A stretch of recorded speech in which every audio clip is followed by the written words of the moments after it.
Hello, everyone, and welcome back to Conversations with. Camille.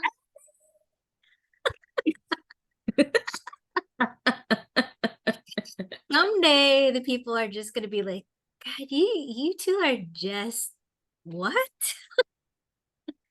Listen, we're moving towards a lighthearted space, which is so refreshing considering how the opposite of this, when you're living in survival mode, everything's like all serious. And now when I'm not living in survival mode anymore, I'm like, why was I so uptight about that one thing? It's so dumb and nobody even cares. But like in that moment, like it feels life-threatening. So everything is like serious. I have to be serious. I have to be accepted.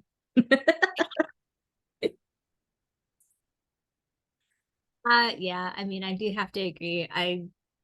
Yeah, I don't want to go there, but I just remember I'm gonna go there because I remember when I was in college and I had a teacher and everyone was like, "Oh, this is a really good teacher. He's really good." And I remember he was critiquing my project. So just to kind of remind you all, my background is my education, my formal education is architecture. So it was design.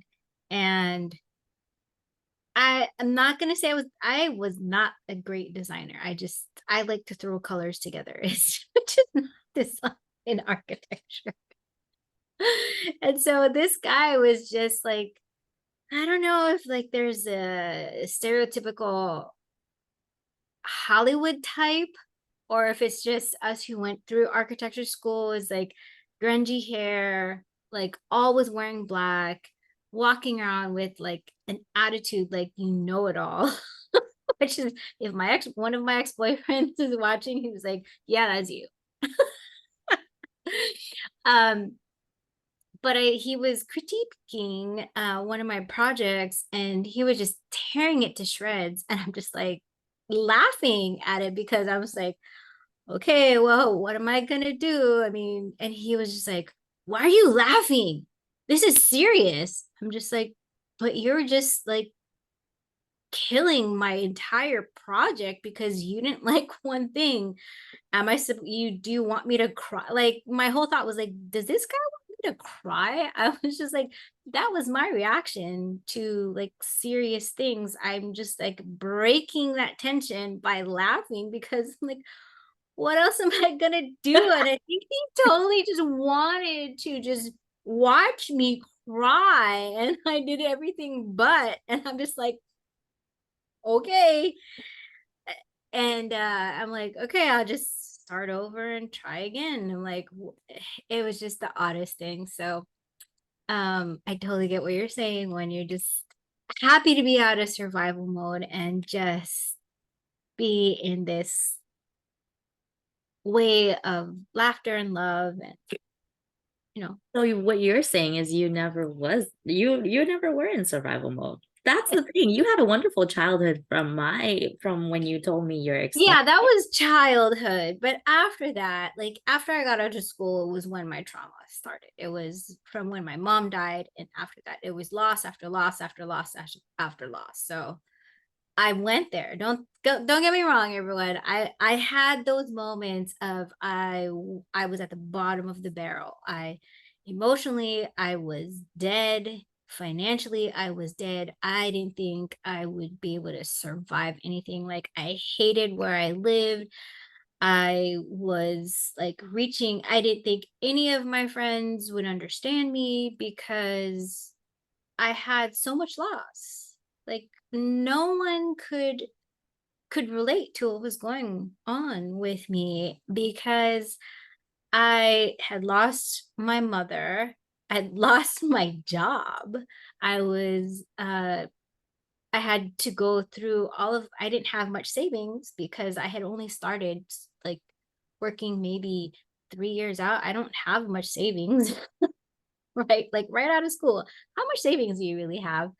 Um, and I'm I'm not from a super rich family, so I had zero savings, ran through that, started living on credit cards. And so if any of this resonates with you, yes, I may have that happy go lucky attitude, but trust me, I went to that bottom too. So we all go through it.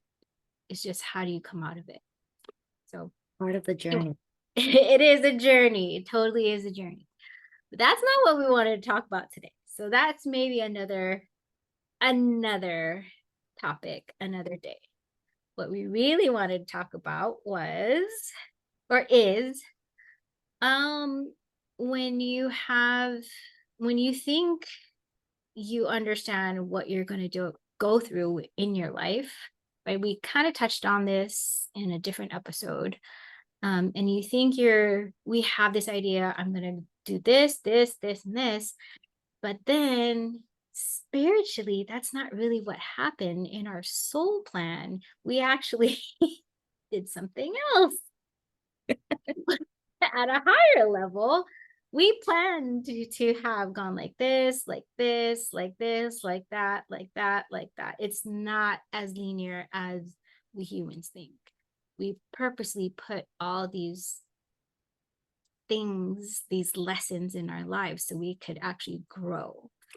Um, and I know Nikki wanted to touch on this because she has in a time frame and an example of what's going on with her. So I'm gonna give it over to Nikki. Oh, thank you, Camille. I'm so touched by oh wow. Um, Actually, this happened two times, right? In the matter of this month. It was like I'm co-creating a summit with somebody, and you were saying, "Oh my God, I had meant to ask you earlier in the fall, but I just didn't have the bandwidth to do it." And I was like, "Oh, interesting." But I guess it was already written in my experience to have this experience to co-create a summit. So somebody else came and stepped in when you couldn't.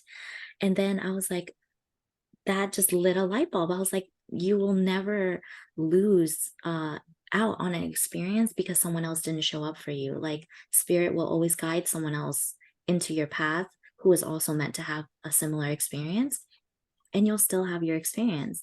And then yesterday in your healing, which is phenomenal, by the way, um, I had asked you did some channeling, and I had asked the angels, I said, so I really want to know about the situation with the invention and my godbrother. And the angel was like, no.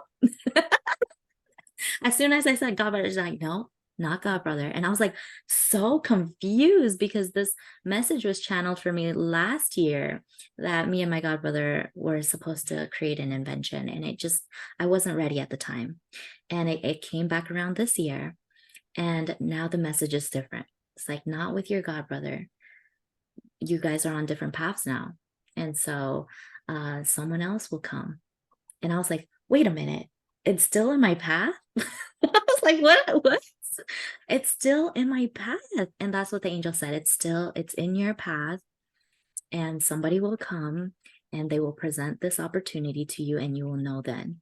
And I was like, oh, I'm getting goosebumps. I was like, this is again another example in this short time frame of how spirit really works, of how our life path unfolds, and we don't have to worry that we're not going to get the experience that we had chosen before we got here.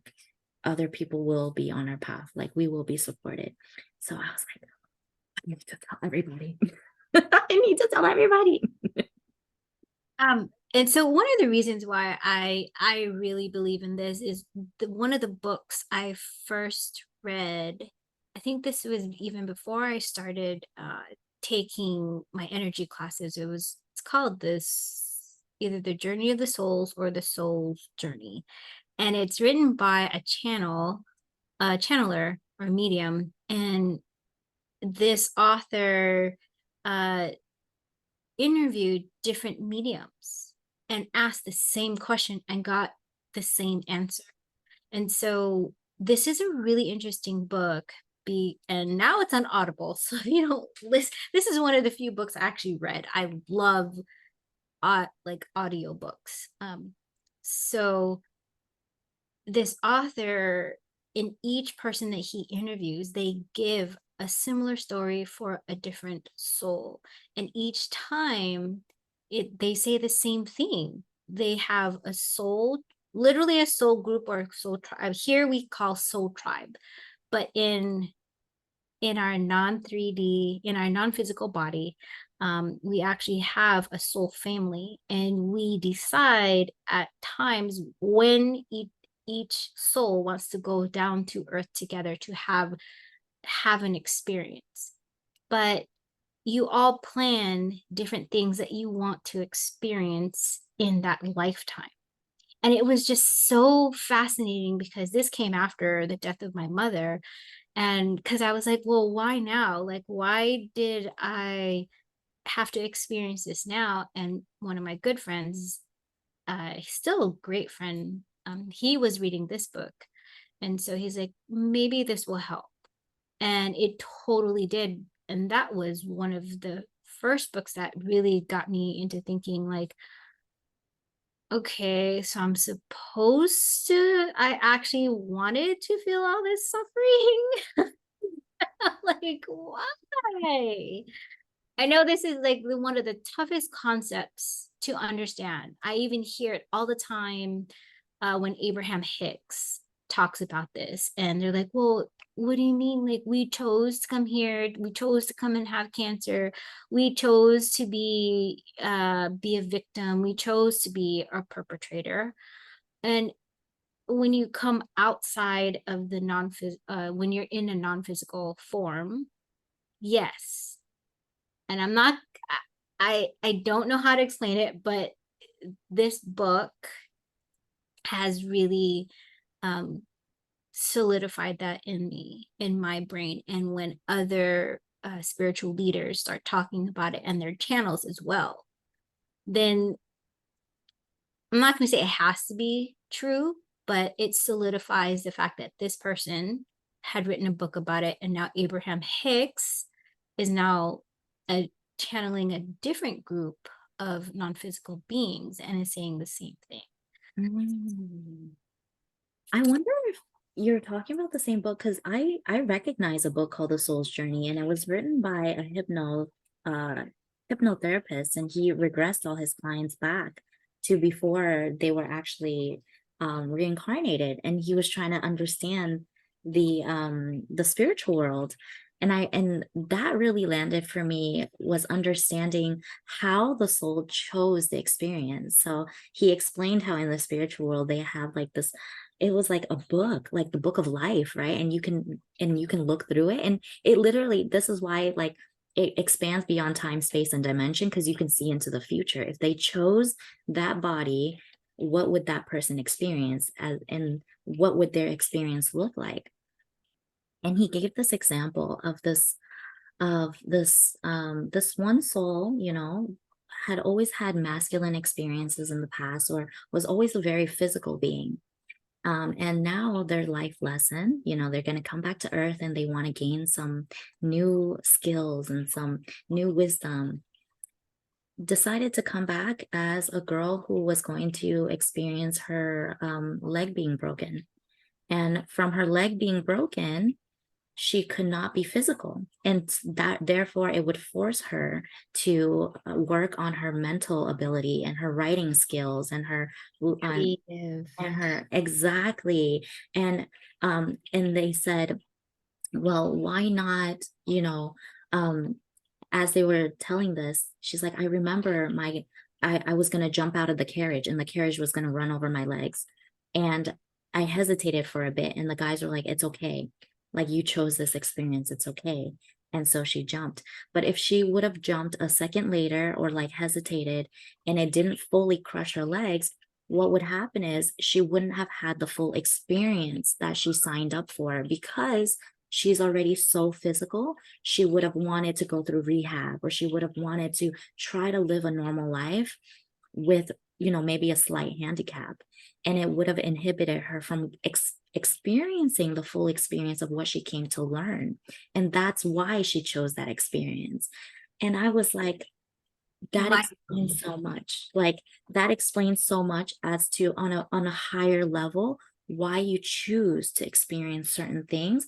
It may seem like a handicap, it may seem like a horrible event happened to you, but at the end of it, you know, she got her experience. She developed her brain. She wrote things for other people about her experience. And it helped so many people going through pain and suffering to find, solace in a higher being and stuff. And so she did fulfill her purpose, even though she was tied to her bed her whole life. And on the same note, because even though you do plan your life at the soul level, you still have that free will. So the reason why I'm bringing this up is because I was channeling for a friend of mine who had one of her grandsons was born but didn't live. So it wasn't stillborn. He was actually born and only survived maybe 2 days. And so they didn't understand why. And so this was 11 years later. I had lunch with her and she's like telling me her reason why they think they died. And I'm like, no, the reason why they chose to die at such a literally just days after birth, they had that free will. They didn't want to be in this body because they didn't want to actually experience the life that they planned out. Because the mother's side didn't have a healthy side. They had a history of physical and mental abuse. So he was like, the soul was like, nah, next time. And so that gave her relief, like that he chose, like that her grandson chose to be happy in a happier place instead of literally living a life of struggle. Mm. And that goes back to my healing too, because we both went through Michael Sheridan. I did his dream healing course, and for him, he teaches that our life starts, our conditioning starts in from our childhood, and that sets the trajectory and our journey of our life. So that's why a lot of healing needs to go back to childhood. And I had a remembrance in a dream, because in my dream I said I didn't want to stay. Like, I didn't want to live anymore. I want to go. And in the dream it said, um but I had two options, and I said to myself, you can stay and make the best of the situation, or you can leave. And I chose to stay and make the best of the situation. And so that dream was basically an interpretation of my experience when I was younger, before my Mhm. conscious memory, that I had these thoughts like I didn't want to stay here. It was too challenging. Like, I was abandoned multiple times before the age of 5. And it was so hard for a child to understand that. But my soul chose to stay and stick it out and see the best of the situation that I've got. And look at you now. And look at me now. You're healing, and I'm like, oh my God, Camille is going to have a party, because I'm starting to see trolls and fairies in healings and activations now. I was like, what is this? I always thought that was just a gift specific to you. I was like, there's no way. I don't have any history with trolls and fairies. There's no way I would see them. And look at that. I'm seeing them. I'm seeing dragons in my visions. They're just flying everywhere. I'm like, when did this happen? I You asked me this a year ago, I would have called you. I mean, I tell this story all the time. I thought you were crazy. I was like, this woman is crazy. We only met this year and she was like, what the hell is she talking about? And it's so funny because you were like so happy you found another Asian person in healing. And I was like, oh my God, another Asian person in healing. But I was so disconnected from my Asian heritage. Everything you said about let's do Asian summits together, let's do Asians. I was like, mm-hmm. I And was like, look at us yeah. now. Look at what we're doing. So I want to touch a little bit more on the choice. because one of my cousins, when I first moved here to Seattle, um, that was back in 2004. He's a few years younger than me. And at that time, I think he had just turned 25 or was in his mid 20s. It had, I mean, maybe a month after I had moved here, had a stroke. He was living the life yeah, he was at the bar drinking, playing pool, and doing what you do, and in your mid 20s. I mean, I was there. That was me. That was 20 years ago. And he had a stroke. He was full on in a coma when they couldn't get him out. He was in a coma for I want to say at least a month. Probably it could have been 2 months. So this is one of those near death experience stories because there's a lot of people that don't believe this, but he told me he was in a coma for that long, and our other cousin was an ER nurse at that time, and so she would go and visit him. And he said he remembers every single person that came to see him and almost every conversation that everyone had with him when he was in a coma. And the one thing that he had this experience where he was in that in between, he was either going to choose to move on, move to the light, or come back into his body and live his life. And he had a conversation with God. He had a conversation with people that he knew had already passed on because he remembers seeing them in somehow he knew that they had already passed on because he was like, well, where is everyone? And he described this place. It was the hospital, but there wasn't anyone else around except for people that had already passed on. Oh, it was people that he knew had already passed on and they met him in that place. He's like, well, why am I talking to you? You're dead. And they had that conversation with him. And he was like, Camille, I heard everybody. And it was the strangest thing. It's like, I didn't want to leave. That's why I was there. Everything was so peaceful. I don't want to go back. It wasn't noisy. It was so hard to come back. But the thing is, they made me choose. It wasn't that I didn't want to leave. They just showed me and made me understand that I have a life to live. Mm. And if you leave it now, you can't go back.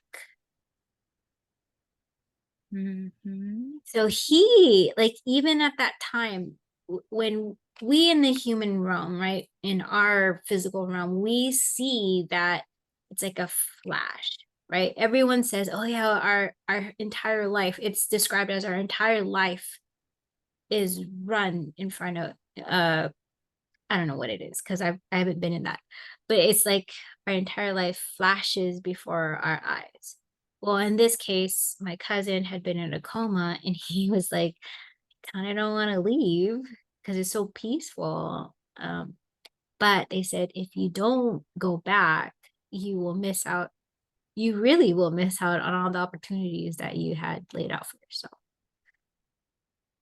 Yeah, and it's true. It's like you have so many amazing things planned for you. It's just doing the work. And I remember that's one of my struggles here when you say choice. It's like I always have so much doubt, and that was from my conditioning that made me feel like none of my choices were correct, and I just want to be right because I don't want to make a fool of myself and I don't want to be rejected.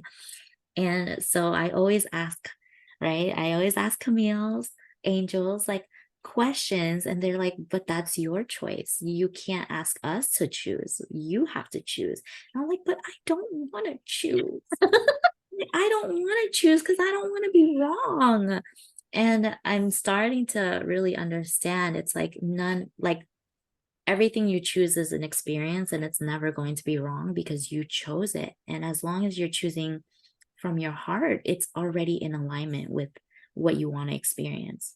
And so all the messages I keep getting nowadays is you have to choose or follow your heart. Like, oh my God, you the amount of times people said follow the amount of times the channel message that came through was follow your heart, listen to your heart, something about your heart space. And I'm like, but I I just don't want listen to you my to give me heart. an I have answer. to go to my heart. What the hell is that? And that's the thing, right? Like I teach manifest, I have a manifestation course, and what I teach in manifestation and the core of manifestation is it has to be manifested through your heart and how you want to feel in that experience. So, of course, if you're tuning into your heart and you make the choice, it's always going to be in alignment with the experience that you want to have. Right?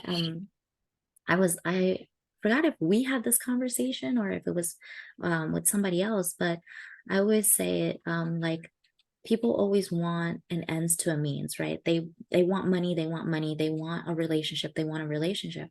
But it's like, but why do you want that?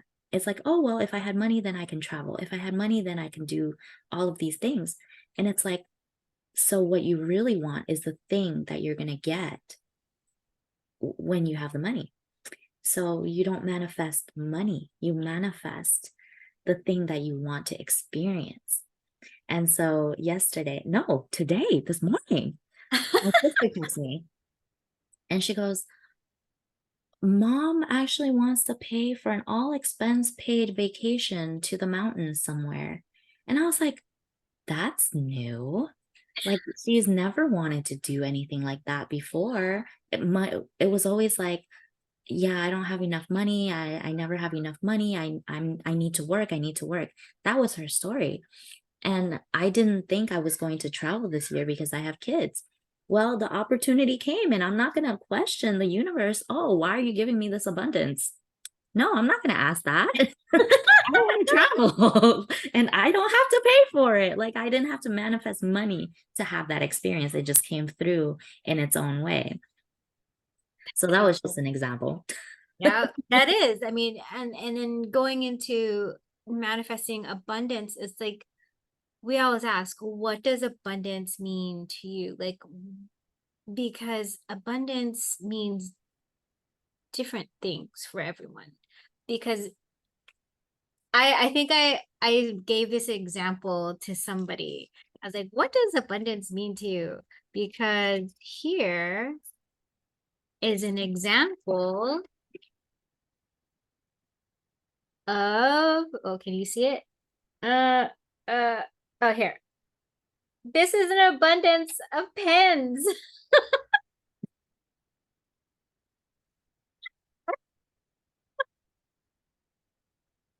That's my abundance of pens. What do you want an abundance of, right? Like, do you want an abundance of pens? Do you like, because people are like, oh, I want abundance, abundance, abundance, but what? Do you want an Yeah. abundance of fools surrounding you? Do you want an abundance of trash surrounding you? Like, what?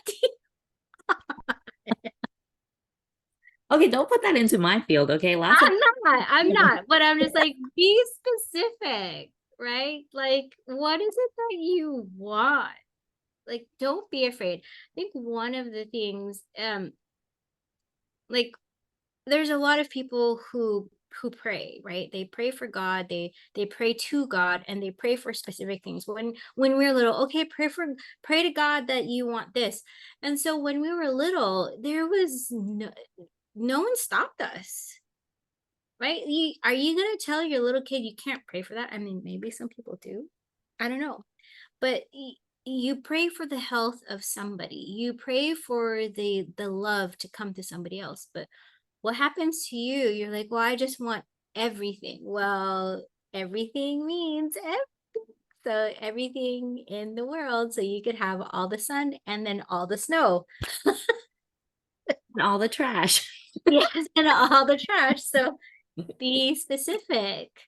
I think I heard, what was it? I heard some with something I was listening to today. They're like, when you go to the bank and you say, I want to take out some money, do you say that you have to write down a specific amount? Do you just, if you don't, they could say, well, here's a penny. I didn't want a penny. Well, it's like, well, you said you wanted money. A penny is money.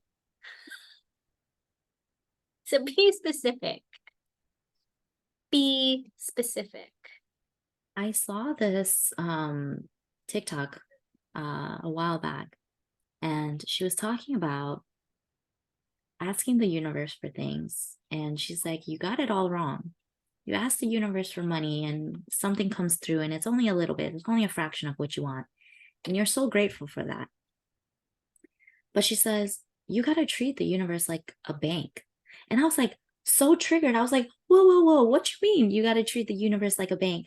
She's like, because the universe is non-judgmental. It doesn't, it doesn't judge.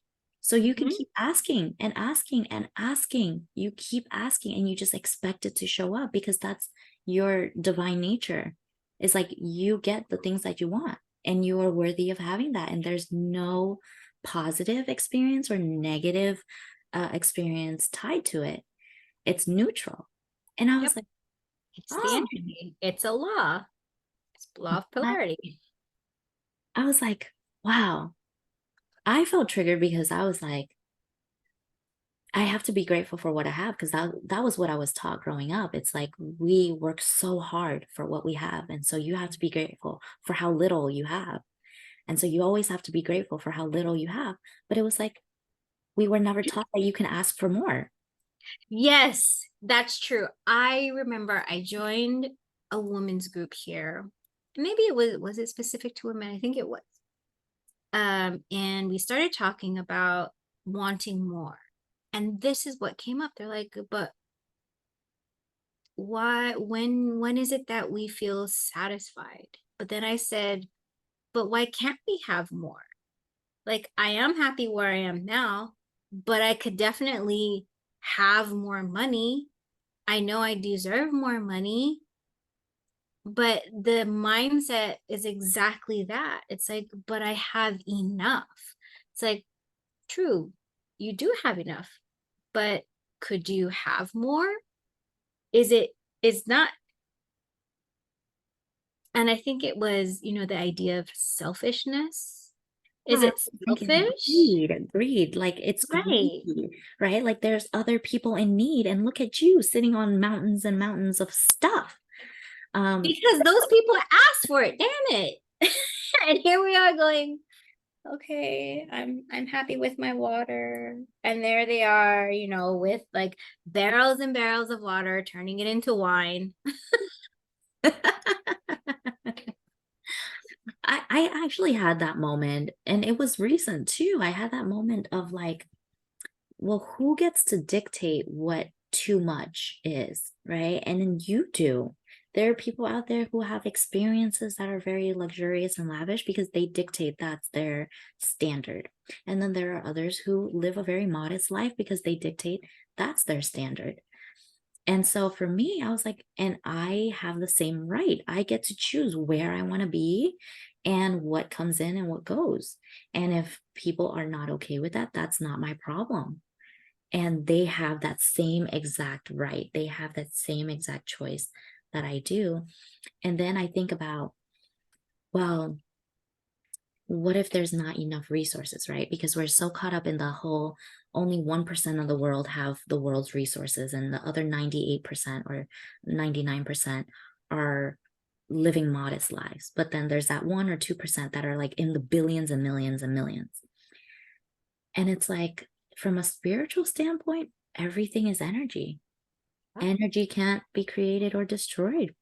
If you wish that experience in your reality, the universe is going to find a way to bring it to you, and you don't have to worry about where that's coming from.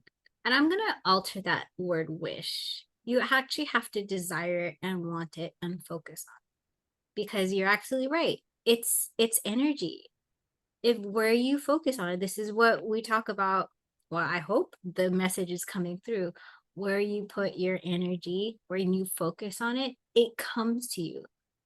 But again, if you have split thoughts or split ideas of where it is that you want to go, then your energy is going to be too many places, and so it can't ever focus.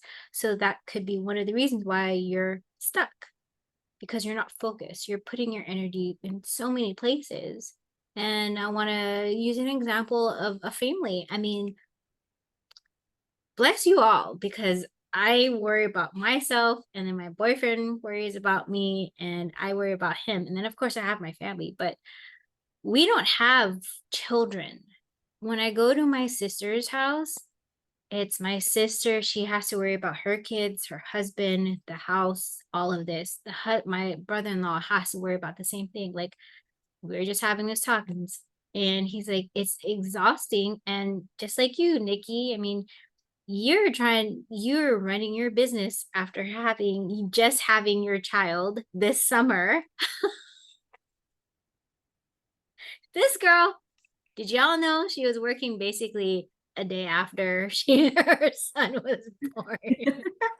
It was because I had a whole event planned, and I had planned it to have everything completed like a week before he was born, and he decided to come 10 days early, so that seeped into the work week. Okay, it seeped into my work week, so then I had to push all my meetings. And so I was like, all right guys, I'll get back to you like a week after I return home from the hospital and I get settled down. But it was like, but this is what I also want to add on to your point when you say split energy, because I have that exact problem. And I'm starting to understand more through human design why I have that problem. And I'm manifesting generator. So for me to do, for me, multitasking and doing a lot of things is very much my nature. And so being told like you have to niche down, you have to focus on one thing, it doesn't work for me. Like that will literally shut me down. And I've been trying to fit myself into that hole, and it always made me feel stuck. It's because I didn't have the freedom of choice. That on top of conditioning of you're never right and you're always wrong, and that just added fuel to the fire of uncertainty and why I can't make a decision. But now, as I heal and I work on this, I'm starting to realize and understand that the gift of having multi-passionate things is that I can focus on one thing and I can switch and let it go when it's time to let it go. And I don't have to fit myself in this box, but it has to be that decision. Like I have to make the decision to commit to one thing for right now.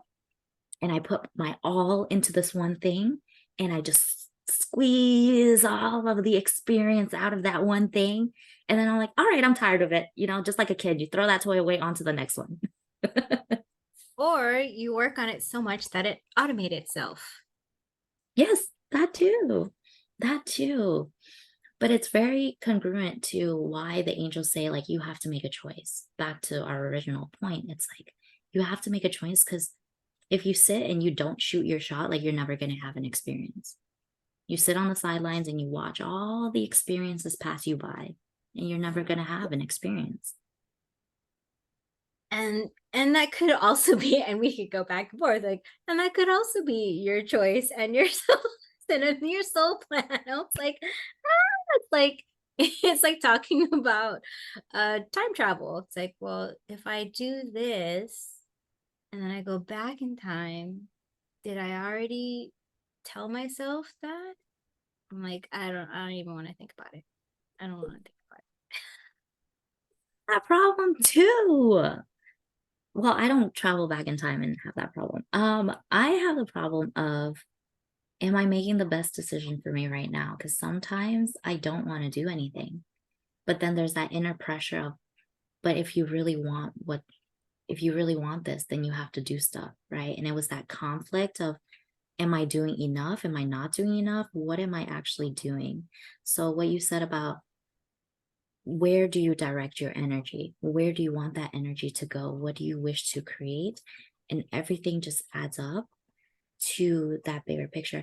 I was just having this conversation with my client today, it. Yeah. actually, because Yeah. she said, I manifest things and I think about what I want and I take action steps towards what I want, but it doesn't come to fruition. And I said, but it's not true, because when you think about quantum space, time, and everything, you're just redirecting all the energy towards that goal. So from a spiritual level, you have to redirect it. From a physical level, you want to be able to be to own your own business. You're not going to do that if you don't have your health in order.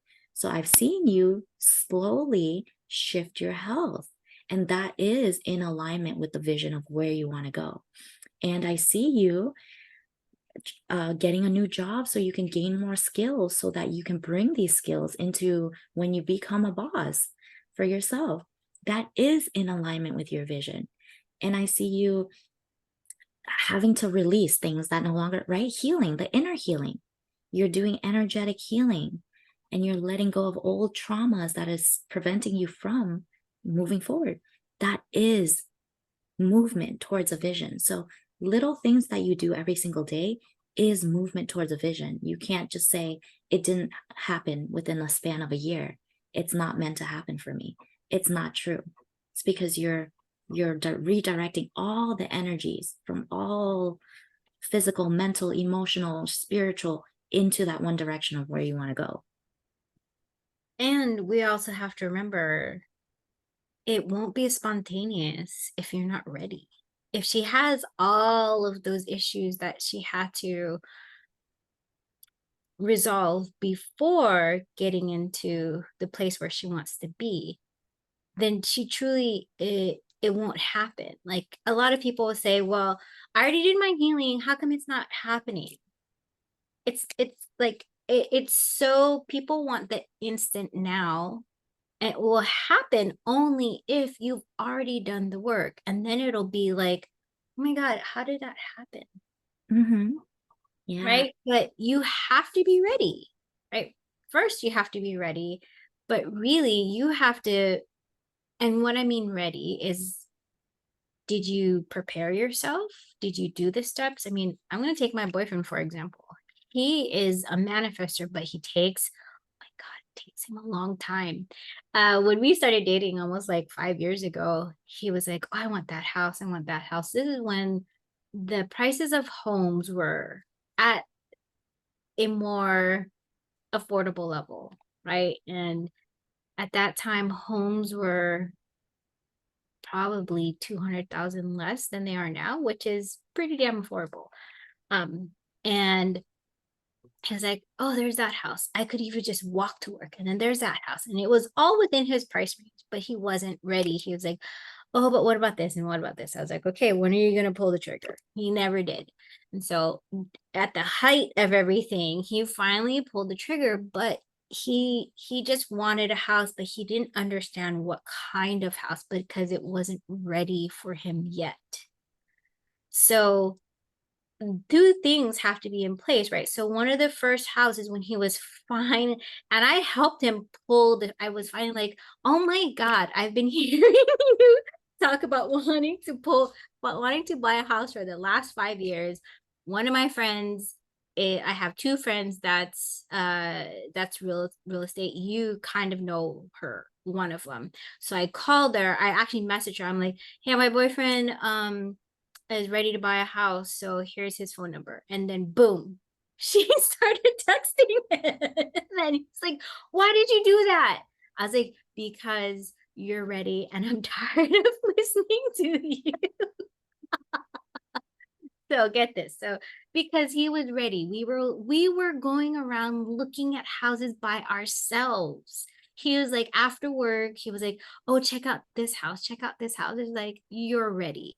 He's like, that one there, that's closer than where I live. I was like, okay, so here's my friend's number. Call her, tell her this is the house that you want.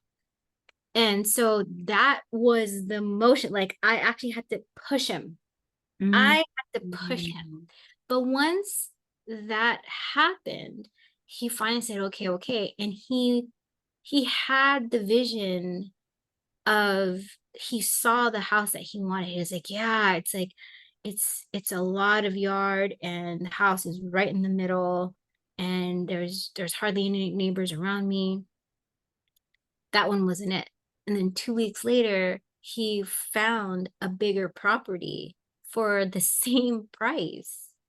and bigger acreage, bigger house. And he got it out of, I don't know, my friend was really able to get the house for him because she could see that he was only one of two offers. But she was able to get a short, I don't know all the real estate terms, but she was able to guarantee, she was able to get to see what the other person offered and really finagled her way and got a shorter close time on the mortgage, like less than a month.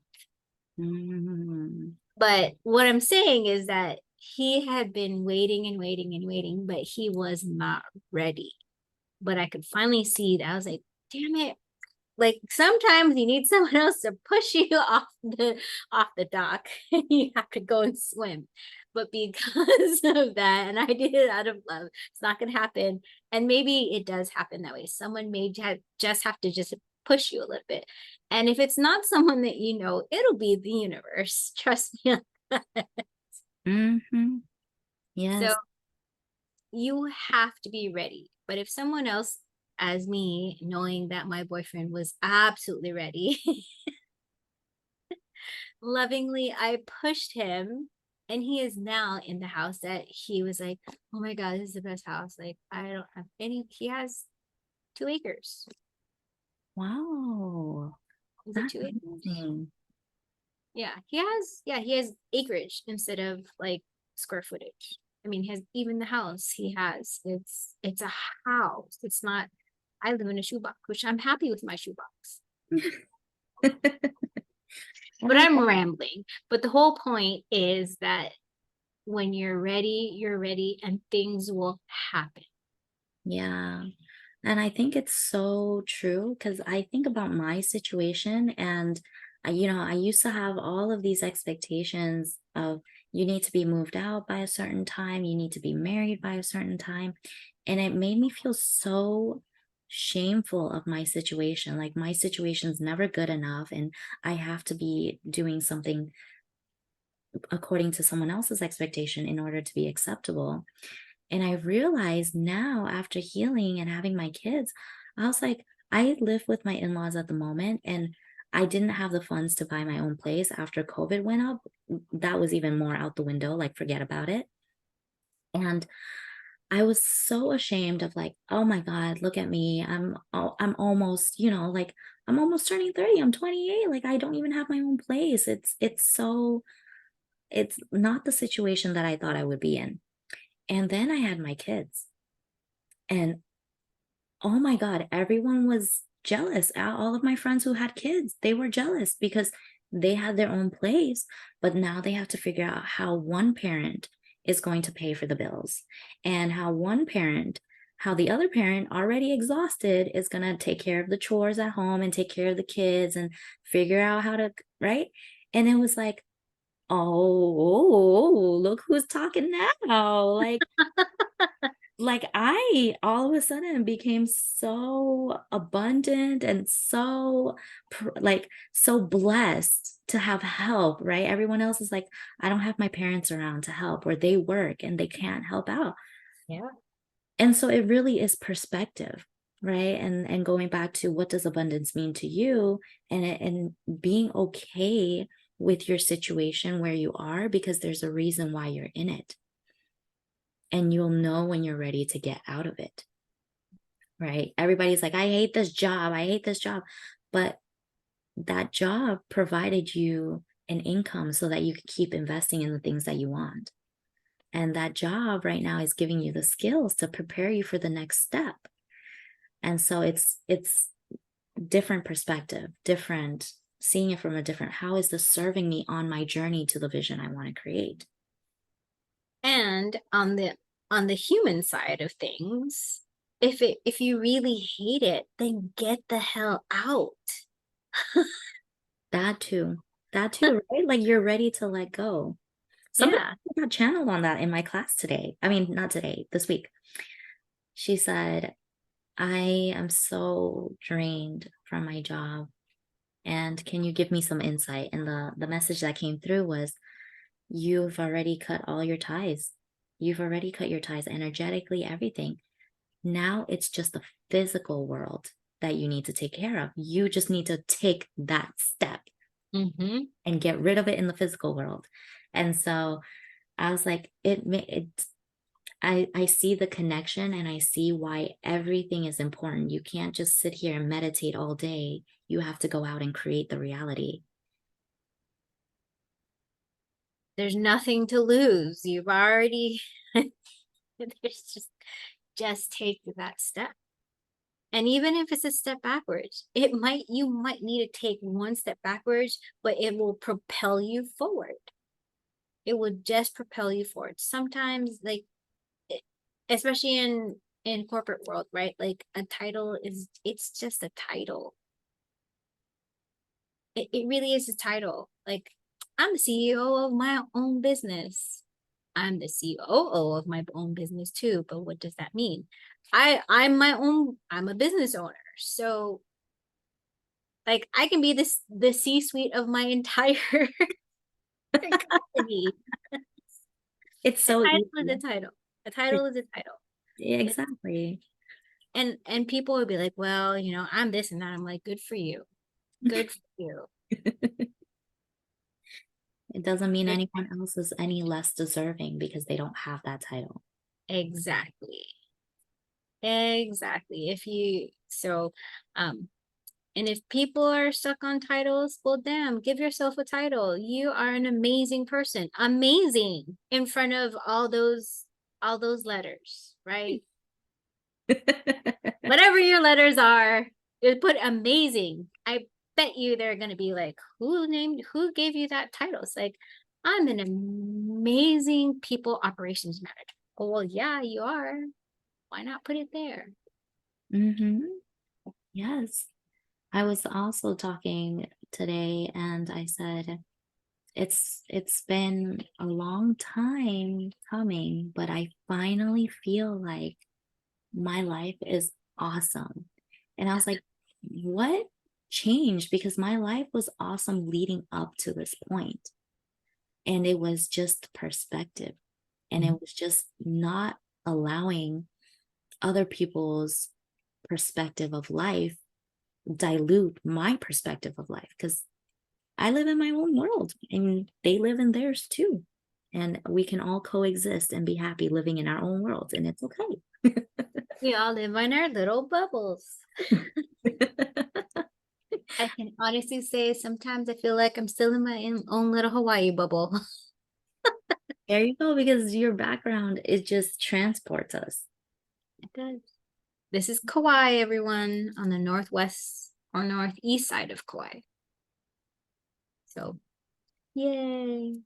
I think I think we're done for today. I mean, I felt like I was rambling the last few minutes, and so I don't want people to think I'm a rambler, but I can. But I want what I'm saying to matter. Well, thank you so much, Camille, for your rambling, because we don't think it's rambling. At least I don't. I think it's a story, and the story, you need to see the sequence of the story to really understand the value of the message. And I'm a storyteller, so I know. I know. You say you're not a good writer, but you're a great storyteller verbally. Well, thank you. And see, this is how we exchange because she is a fabulous writer, and I'm like, I'm gonna leave that to you. My gift. I own it. Gift of gab and the gift of writing. All right, everyone. We will see you next week. Yes. Bye. Bye. Oh, hold on.